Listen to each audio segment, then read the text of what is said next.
Bismillahirrahmanirrahim. Assalamualaikum warahmatullahi wabarakatuh. Alhamdulillah wassalatu wassalamu ala rasulillah amma ba'du.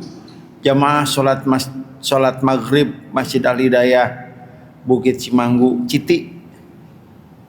Mari pertama kita niatkan kita i'tikaf di masjid ini menunggu waktu salat Isya.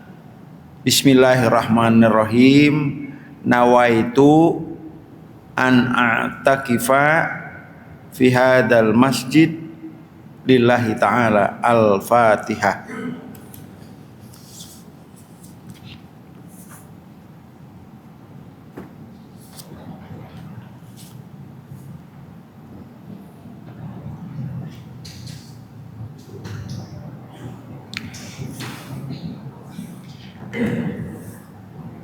Bapak Imam menghubungi saya kamari suruh ngisi kajian maghrib. Maka ketika ditanya temanya apa, ini yang melebat di nasirah set air nama. Jadi temanya itu adalah level ujian manusia.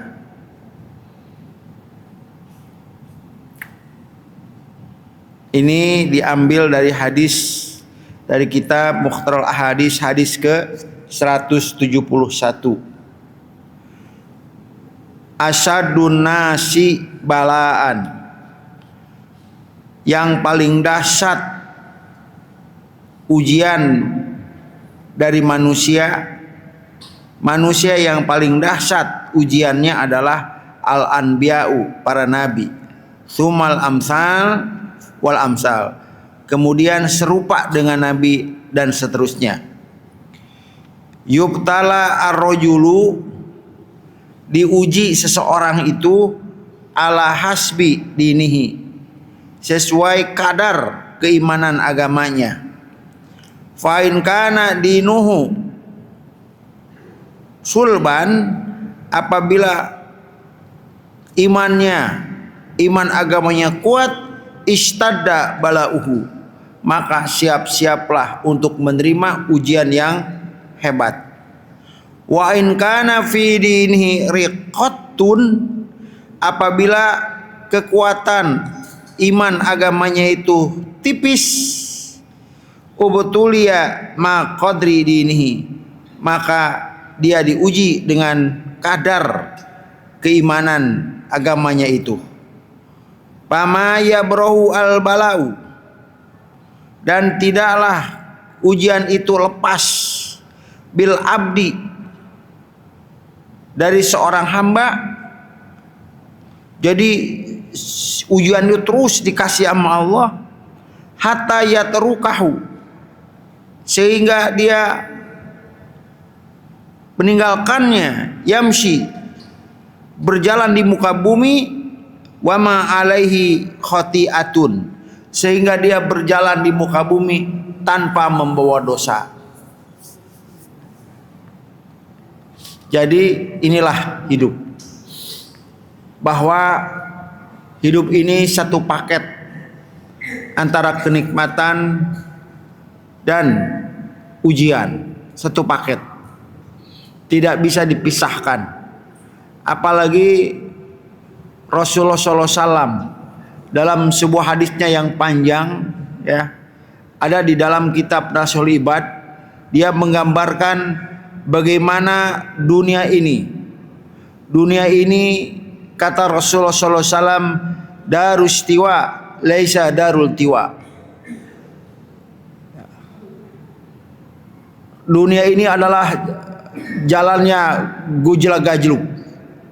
Apa gujal gajluk? Bergelombang, bukanlah lurus mulus rahayu. Nah, ini hadisnya. Di dalam hadisnya beliau mengatakan, ayuhan nas, inna hadhi dunya darut tiwa wala darus tiwa. Hei manusia, ingat, sesungguhnya dunia ini adalah jalannya bergelombang, gujlak gajluk begini. Naon? Up and down and gitu, bergelombang. Laisa darus tiwa, bukanlah dunia itu jalan yang lurus mulus rahayu. Manjilu tarahin, dunia itu adalah tempatnya kita bersusah payah. Wala manjilu farahin, bukanlah tempat kita untuk bersenang-senang. Waman arafaha, barang siapa yang tahu tentang hakikat dunia, lam yafrah lirraha, dia tidak akan senang, dia tidak akan bersenang-senang, bergembira lirraha, dengan indahnya dunia. Walam yahzan li syiddatin, dan dia tidak pernah bersedih dengan kerasnya ujian dunia. Ala wa innallaha, ingatlah, sesungguhnya Allah khalaqad dunya daru balwa, menciptakan dunia sebagai tempat ujian. Wal akhiratu darul uqba, dan akhirat itu adalah tempat kembali orang-orang yang berbuat saleh di alam dunia. Faja'ala balwad dunya lisawabil akhirah, dan dia jadikan ujian di dunia itu adalah untuk mendapatkan reward, mendapatkan balasan di akhirat. Wasawabul akhirah min balwa dunia, reward, pahala, ganjaran di akhirat itu diambil dari ujian yang ada di dunia. Iwadhan, sebagai pengganti. Bapak-bapak, kembali ke hadis yang akan kita bahas. Inilah dunia seperti ini. Makanya, siapa manusia yang paling dahsyat ujiannya? Yaitu para nabi. Lantas siapa yang serupa? Yang serupa di sini bukan menyerupai nabi, tetapi menyerupai perjuangannya, kerasnya dengan para nabi. Mari kita lihat. Nabi Adam alaihissalam diuji oleh Allah, bagaimana anaknya Kabil dan Habil. Kabil membunuh Habil, ujian. Nabi Nuh alaihissalam 900 tahun lebih berdakwah. Dia menghadapi tantangan besar, diuji sama Allah dari anak dan istrinya. Irkab ba'ana, mari kamu ikut dengan Abah naik perahu. Apa kata lawan Allah? Sa'awi ila jabalin ya'simuni minal ma'. Aku akan mendaki gunung ya'simuni minal ma', yang akan menyelamatkan aku dari banjir bandang.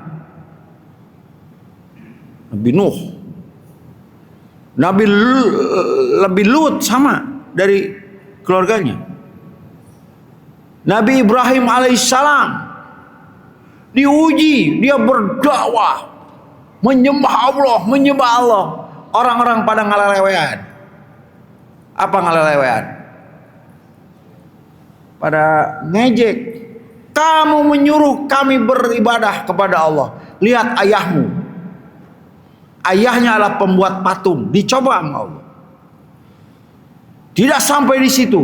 Nabi Ibrahim diluruk, dibakar sama Raja Namrud. Menikah, belum punya anak. Nikah lagi dengan Siti Hajar. Baru punya bayi Nabi Ismail. Sama Allah disuruh pergi. Disuruh pergi sama Allah, tinggalkan anak dan istrimu. Ila aina anta dzahib? Ini dzahibun ila rabbi sayahdi. Aku pergi menuju Allah. Siti Hajar merelakannya. Makanya ketika naik di Jabal Gubes, yang sekarang ini istana raja, Nabi Ibrahim berdoa. Ini silakan bapak-bapak, ini diamalkan doa Nabi Ibrahim untuk anak keturunannya. Satu, supaya anak keturunannya itu mudah berziarah ke Haramain. Amin. Kedua, anak keturunan kita itu menjadi ahli sholat. Nomor ketiga, anak kita ini adalah dicintai oleh masyarakat, dicintai oleh umat. Yang keempat, anak kita ini menjadi ahli sodakoh. Anak kita ini adalah pandai bersyukur. doanya. Ketika meninggal, ini ujian Nabi Ibrahim, ditinggalkan itu. Nu di anti ti kamari, nu di dago ti bareto, nu di impleng ku katineng, nu di bayang ku kamelang. Yang dinanti-nanti, Rabbi habli minas salihin, Rabbi habli minas salihin, ya Allah ya Rabb, berikan aku anak yang saleh. Fabasyarnahu bigulamin halim. Allah kasih anak yang halim, yang lembut. Tapi apa yang terjadi? Ujian lagi. Apa ujiannya? Tinggalkan. Ditinggalkan. Maka doanya ada di dalam surat Ibrahim ayat 37. Mohon Qori dicek ayat 37 kalau nggak salah. Rabbana inni askantu min dzurriyyati biwadin ghairi dzi dar'in 'inda baitikal muharram. Rabbana liyuqimus shalah faj'al af'idatan minan nasi tahwi ilaihim warzuqhum minas thamarati la'allahum yashkurun. Ini doa Nabi Ibrahim. Ditinggalkanlah anaknya, istrinya di lembah ghairi dzi dar'in. Ya Allah ya Rabb, kau Rabbana inni askantu, ya Allah ya Rabb, aku tempatkan anak istriku ujian.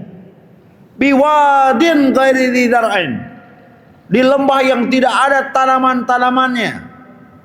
Kondisi rumah tangga yang sangat amat mengalami turbulensi finansial. Turbulensi. Dan apa yang diminta oleh Nabi Ibrahim? Cerdas ini doa. Cerdas ini doa. Ketika mengalami turbulensi kehidupan dalam rumah tangga, terutama masalah ekonomi, ghairi dzi dar'in, tidak ada tanaman-tanamannya di lembah yang tandus. Yang diminta oleh Nabi Ibrahim adalah Rabbana ini faj'al, yang diminta oleh Nabi Ibrahim adalah Rabbana inni askantu min dzurriyyati biwadin ghairi inda baitikal Rabbana liyuqimus shalah. Ya Allah ya Rabb, aku menghadapi ujian berat darimu ya Allah ya Rabb, meninggalkan anak istriku di lembah yang tandus. Tapi yang diminta oleh Nabi Ibrahim adalah Rabbana liyuqimus shalah. Ya Allah ya Rabb, jadikan anak istriku itu adalah ahli salat. Nomor kedua, ini doa yang cerdas. Faj'al afidatan minan nas tahwi ilahim. Ya Allah ya Rabb, aku menghadapi ujian yang hebat darimu ya Rabb. Namun aku mohon kepadamu, jadikanlah hati-hati manusia itu condong kepada anak keturunanku. Artinya apa? Nabi Ibrahim punya lompatan doa yang luar biasa. Apa? Supaya anak cucunya itu dipikat cinta ke masyarakat. Buat apa punya anak dengan gelar yang mentereng? Buat apa punya anak dengan kekayaan yang sangat banyak ketika anak itu menjadi public enemy? Hana caraka data sawala, anak cilaka bapak kababawa. Anak saya tak bapana pasti disebut. Ini ujian Nabi Ibrahim. Selesai ujian itu, pulang, lagi-lagi Allah mengujinya. Falamma balagha ma'hu saya Rabbana, falamma balagha ma'hu saya ya bunai, inni ara fil manam anni adzbahuka fanzur madza tara.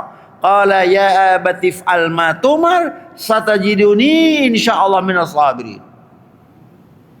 Selesai diuji sama Allah, tinggalkan anak yang pamajikan sia, tinggalkan, ditinggalin, balik lagi, dihajar lagi sama Allah. Apa? Ibrahim, sembelih anakmu. Nabi Ibrahim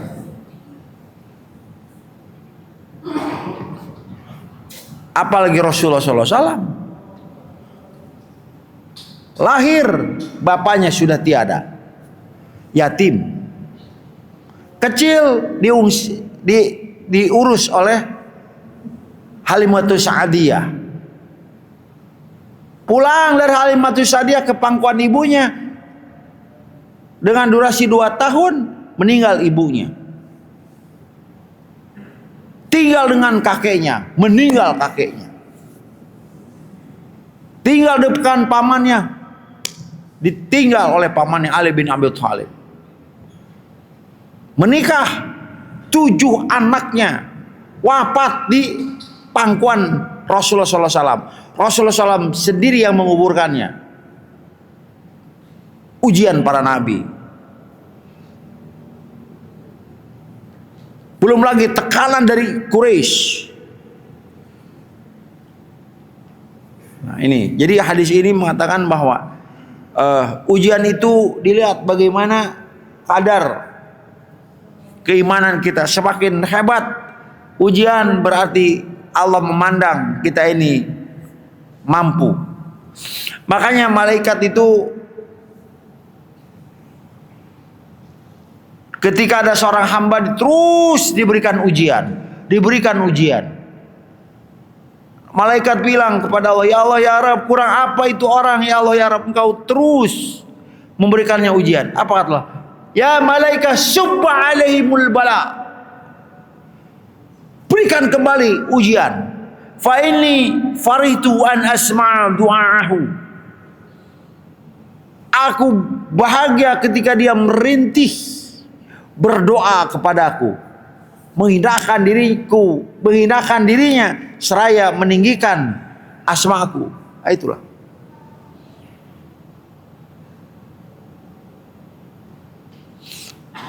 Makanya tadi ada kalimat di sini, Fama yabrahul bala bil abd.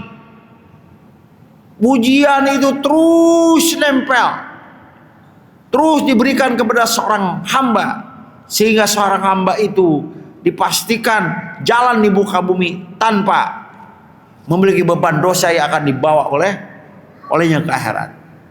Dipanjar tiheula.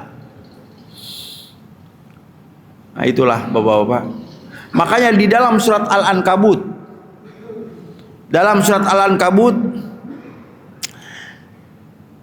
am hasibal ayat 2 ya. Ahasiban nas ayutraku ayyakulu amanna wa hum la yuftanun.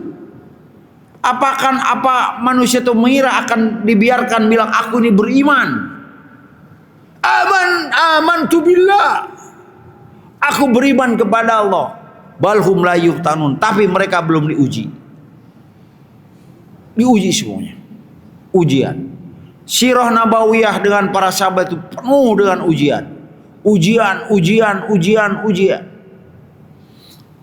Pohon hanya bisa tumbuh subur dengan pupuk yang bau. Pupuk yang bau itulah adalah yang membuat kita tumbuh semakin kuat.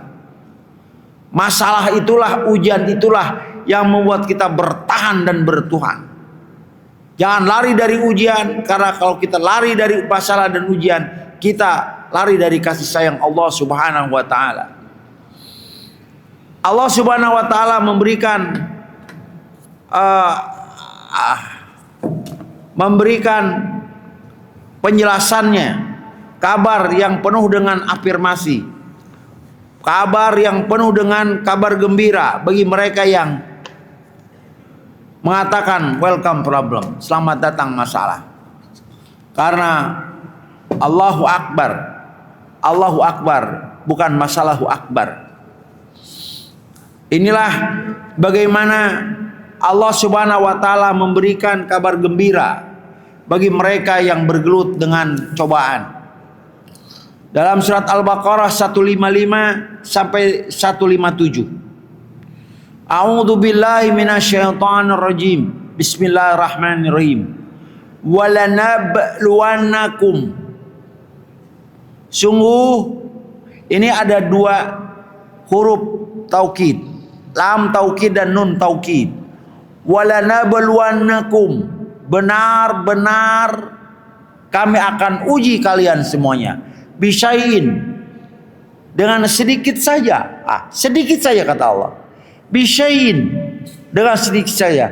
Minal khauf, sebagian dari rasa takut. Walju, rasa lapar. Walaksim minal amwal, kekurangan harta. Yang tadi yang saya bilang, turbulens dalam ekonomi. Wal anfus, dan kehilangan jiwa. Wassamarat, dan buah-buahan. Nah, ujungnya wabasyiris sabirin, beri kabar gembira bagi orang-orang yang sabar. Justru ujung daripada ujian itu adalah kegembiraan. Bagi siapa? Bagi orang yang sabar. Siapakah mereka? Alladzina idza asabathum, mereka itulah orang-orang yang diberikan kabar gembira sama Allah, yaitu orang sabar. Idza asabatum, apabila ditimpakan kepada mereka musibah, ujian. Qalu, mereka berkata, inna lillahi wa inna ilaihi rajiun. Nah, Bapak-bapak, mari kita operasionalkan, mari kita bumikan makna inna lillahi wa inna ilaihi rajiun sebagai kalimat motivasi, sebagai kalimat afirmasi, sebagai penyemangat hidup. Ini dia. Kenapa Allah bilang, aku kasih kabar gembira mereka.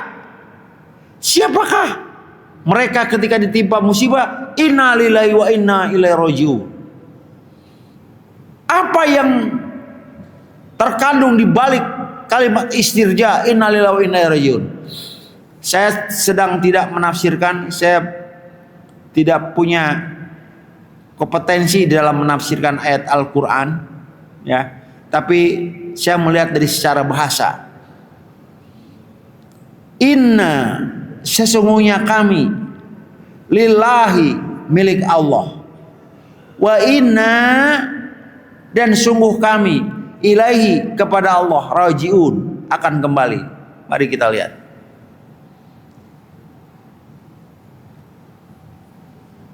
Ini saya kaitkan dengan surat Ali Imran ayat 109. Di dalam surat Ali Imran 109, lillahi ma fis samawati wa ma fil ard.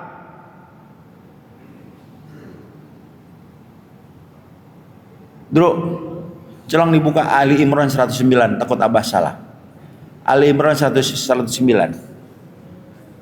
Walillahi ma fis samawati wa ma fil ard wa ilallahi turja'ul umur. Ah, ini. Wa ilallahi apa ya? Wa ilallahi turja'ul umur. Ini ada dua hal yang harus kita yakini. Yang pertama, kita kaitkan dengan ayat ini. Lillahi ma fis samawati wa ma fil ard. Kaitannya inna lillahi, kami semuanya milik Allah. Satu. Kaitannya dengan Ali Imran, lillahi ma fis samawati wa ma fil ard. Semua yang di langit dan di bumi milik Allah. Ketika kita meyakini semua itu adalah milik Allah, kita adalah milik Allah, maka kita ini nggak pusing dengan urusan dunia. Kenapa? Dunia milik Allah. Sama seperti halnya, Bapak saya datang ke sini pakai Alphard. Bapak pusing nggak mikirin pajak yang akan saya bayar? Bapak mikir nggak? Mohon maaf, Alphard yang saya tongkrongin itu, mikirin nggak bagaimana bensinnya, Pertamax kah, Pertamax turbo kah, bagaimana ke bengkelnya? Kan tidak. Kenapa? Karena itu bukan milik Bapak, milik saya. Ngapain saya mikirin pajaknya? Lalu itu bukan milik saya, ngapain saya mikirin bahan bakarnya? Itu bukan milik saya. Ngapain saya mikirin angsuran per bulannya berapa? Yang angsur dia kok. bukan saya, sama. Wa ilallahi turja'ul umur. Nah, inna lillahi wa inna ilaihi raji'un. Wa inna ilaihi raji'un. Semua perkara kembali kepada Allah. Semua urusan kembali kepada Allah. Makanya bapak-bapak, kemarin saya mendapatkan ijazah doa wirid dari seorang kiai di Godong Sodong, Mama Empoh namanya. Beliau mengijazahkan, perbanyaklah wirid innalillahi wa inna ilaihi raji'un. Innalillahi wa inna ilaihi raji'un. Pas saya renungi, ini menjadikan hidup ini lepas dari beban walaupun ada beban. Kita tidak terbebani dengan beban yang kita pikul. Kenapa? Semuanya milik Allah. Semuanya akan kembali kepada Allah. Selesai. Life is simple thing. We are make it complicated. Hidup ini simple. Kita yang membuat hidup ini jelimet. Pikiran kita, hati kita. Makanya mari kita lihat lagi. Inna, sungguh kami lillahi, milik Allah. Ya kalau kita milik Allah, terserah dong. Allah yang menjadi pemilik kita, arek dikukumahakeun oge. Arek dikukumaha teh kumaha we atuh. Da Allah moal jolim ka urang. Allah moal matak jolim, urang nu jolim. Inna lillahi keun mangga teh teuing ya Allah ya Rabb. La ilaha illa anta subhanaka inni kuntu minadh dhalimin. Terus innalillaina. Mari kita operasionalkan, bapak-bapak mohon izin. Ujian datang, apa datang, dek. Masukkan dalam pikiran, innalillahi wa inna ilaihi raji'un. Kita milik Allah, kita diciptakan Allah. Allah yang punya grand skenario, Allah yang punya rencana.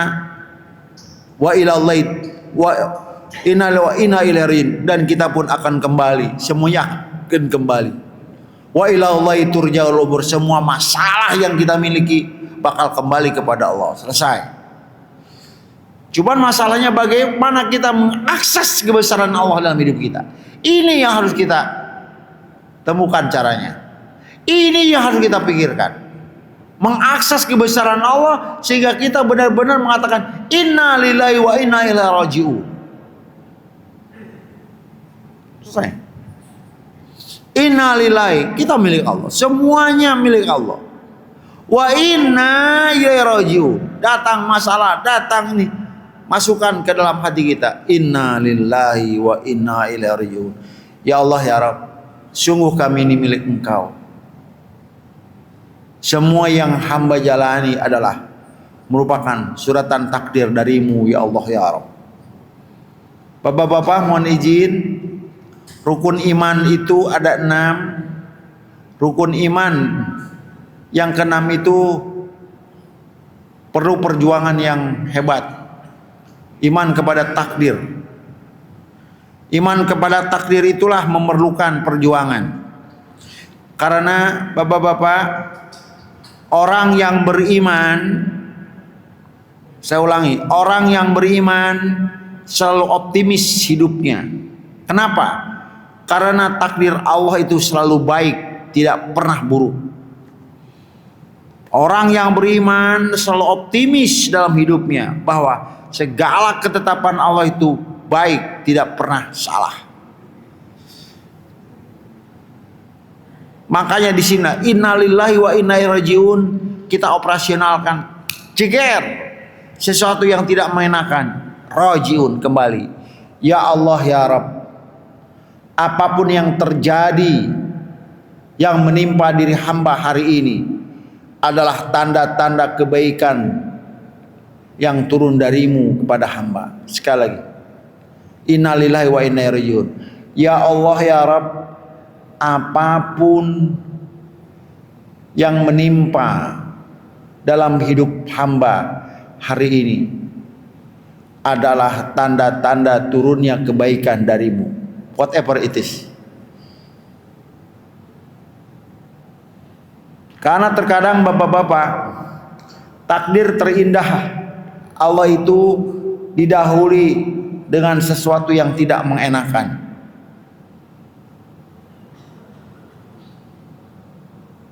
Aktor utama dalam sebuah film hanya diberikan oleh sutradara kepada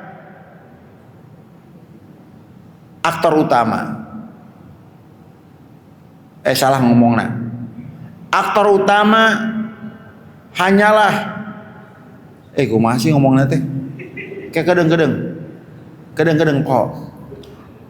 Sutradara hanyalah memberikan peran yang keras dan menantang untuk aktor utama. Tah adinya. Yang namanya sutradara memberikan peran yang menantang bagi aktor utama. Amun main film, main sinetron ngukur bolak-balik lawan atuh. Kitu hungkul menang hadiah moal, honor lagi leutik. Coba kalau aktor utama. Jadi sutradara hanyalah memberikan peran yang keras menantang untuk aktor utama. Balik lagi tadi. Nah, ini ayat tentang ujian ini Bapak-bapak, justru ini afirmasi yang positif dari Yang Maha Kuasa untuk kita sebagai manusia. Kembali kepada hadis Nabi Muhammad SAW tadi. Dunia itu adalah penuh dengan gejolak-gajluk seperti ini. Manjilu tarahin wala farahin. Tempatnya kita berkeluh kesah dunia itu. Wala farahin, bukan tempat bersenang-senang. Senang-senang mana? Di akhirat wengke. Nah itu Bapak, mudah-mudahan. Nah, balik lagi. Inna lillahi wa inna ilaihi rajiun. Kita operasionalkan. Masukkan apapun yang terjadi ya Allah ya Rabb. Itulah tanda-tanda kebaikan darimu. Ujian yang berat, garis kejadian yang Allah gariskan untuk kita terkadang didahului dengan sesuatu yang tidak mengenakan. Ada sebuah ilustrasi. Ada seorang nelayan mengarungi lautan untuk mengambil ikan. Dia bersama 4 orang temannya. Dihajar itu, perahunya jeder, hancur di tengah lautan. 4 orangnya mati semuanya. Dia sendiri menyelamatkan diri dengan memegang kepada papan, terdamparlah di sebuah pulau yang kecil. Siang malam, hari berganti hari sampai berbulan-bulan, dia tinggal di pulau kecil itu. Dengan kemampuan dia menyalakan api, dia bikin api unggun, dia menghangatkan diri, dia bakar ikan, dia punya rumah yang terbuat dari ilalang. Sampai suatu malam dia mengatakan, ya Allah ya Rabb, ujian ini sangat berat bagiku ya Allah ya Rabb. Aku berpisah dengan anak istriku, teman-temanku ya Allah ya Rabb, mati di tengah lautan. Akhirnya apa yang terjadi? Dia yang sedang mirunan sene, apa mirunan sene teh? Ngaduruk gitu ya, dudurukan. Dia tertidur. Api itu menjalar ke rumahnya milik satu-satunya yang terbuat dari ilalang dan pepohonan. Dan dia terbangun, dia teriak, ya Allah ya Rabb, ujian mana lagi Allah yang akan kau berikan ya Allah ya Rabb. Hartaku satu-satunya rumah ini habis dilalap oleh jago merah. Ada dia pingsan lagi, saking sedihnya. Tiba-tiba datanglah tim SAR. Dia datang ke pulau itu. Si bapak terbangun dan kaget. Bertanyalah kepada tim SAR. Bapak-bapak, kalian kok tahu aku di sini? Aku sudah berbulan-bulan. Kan tadi malam, kata tim SAR. Bapak minta pertolongan dengan menyalakan api. Padahal mah kaduruk bapak. Kaduruk kita. Padahal aing teh minta tolong ieu cenah. Akhirnya dia menitikkan air mata. Ya Allah ya Rabb, sungguh rencanamu sangat hebat, sangat indah untuk memberikan keputusan yang terbaik. Makanya jangan cepat-cepat ambil kesimpulan dengan apa yang sedang terjadi. Terima, jalani, syukuri, sabari, tunggu skenario yang terindah di ujung sana. Ujian, Bapak-bapak, sebagai kisah hikmah terakhir sebelum azan Isya. Lama amat nih azan Isya ini. Belum ya? 4 menit lagi. Saya udah kehabisan bahan nih. Cerita aja ya. Nah ini Pak. Suatu ketika ada seorang nenek-nenek pembuat tempe. Pembuat tempe. Dia bangun tahajud sekitar jam 3:30, dibukalah tempenya. Dibuka tempenya, dia pegang tempenya, dia mengatakan, ya Allah, masih mentah. Ya Allah, atah keneh. Apa Pak? Atah keneh bahasa Sundanya. Ya Allah, atah keneh. Berdoa, ya Allah, matangkan tempe buatanku. Tutup. Salat subuh. Setelah salat subuh, dibuka lagi tempenya. Ya Allah, atah kene. Ya Allah, masih mentah. Tutup tempenya, berdoa ke Allah, ya Allah, aku akan menjemput rezeki darimu. Matangkanlah tempe buatanku. Datang ke pasar, buka lapak, siap dagang, lagi-lagi mengang.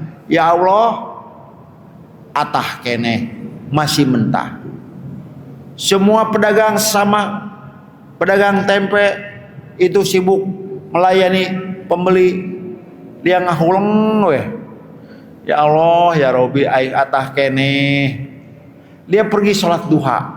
Sholat duhanya, doanya cuman, ya Allah, matangkan tempe buatanku.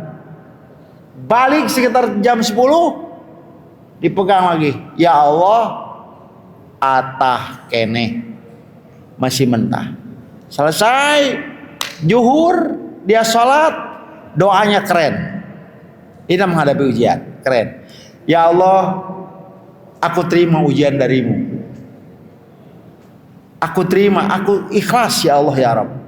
Tempe itu masih mentah. Yang terpenting, aku tetap memohon kepadamu seraya aku ini berikhtiar. Selesai, diangkut itu tempe. Diangkut itu tempe balik ke imah. Di depan pasar tiba-tiba ada ibu-ibu turun dari mobil bagus, bleb. Mobil bagus kalau turun tuh pintunya bleb. Mobil butut, pang, bleb. Turun. Dia tanya, Nek, ada yang jual tempe mentah tidak? Itu jantungnya seperti copot. Buk. Matanya mulai